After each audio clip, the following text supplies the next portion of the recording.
కేటీఆర్ తెగ డ్రామాలు ఆడుతున్నారని cantonment MLA Shri Ganesh అన్నారు.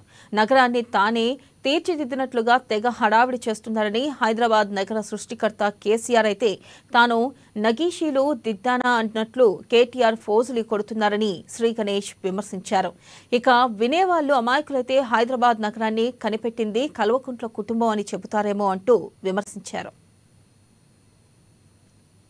ఇన్న పరిస్థితి మన ప్రభుత్వం కాంగ్రెస్ ప్రభుత్వం విజన్ ఉన్న ప్రభుత్వం కాబట్టి భవిష్యత్తుని దృష్టిలో ఉంచుకొని ఈ రోజు చెరువులను ఆక్రమించిన వాళ్ళు, నాలాలు ఆక్రమించిన వాళ్ళు, దాని ద్వారా వర్షం వస్తే మొత్తం వరదలుగా ఉన్న హైదరాబాద్ ని సరిదిద్దాలని వీళ్ళు చేసిన తప్పులు, వీళ్ళు ఇచ్చిన పర్మిషన్లతో అక్కడ కన్స్ట్రక్షన్ చేసుకున్న వాళ్ళతోటే ఇక్కడ నీళ్లు ఇబ్బంది వస్తుంది. ఆ ఇబ్బందులు తొలగించడానికి ఈ రోజు విజన్ ఉన్న ప్రభుత్వం కాబట్టి హైడ్రా తీసుకొచ్చింది.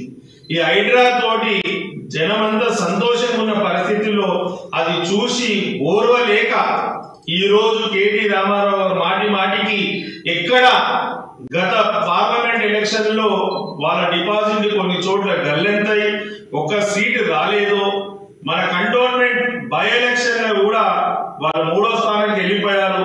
ఇదే మాదిరిగా వీళ్ళ డెవలప్మెంట్ ప్రజలు ఇష్టపడితే మేము వెనుక పడిపోతాం దురాలోచనతోటి ఈ రోజు మాటి మాటికి ఏదో షో చేయడానికి వచ్చి ఇక్కడ ప్రతిరోజు ఏ పని డెవలప్మెంట్ చేసినా కూడా దానికి సాకులు చెప్పడం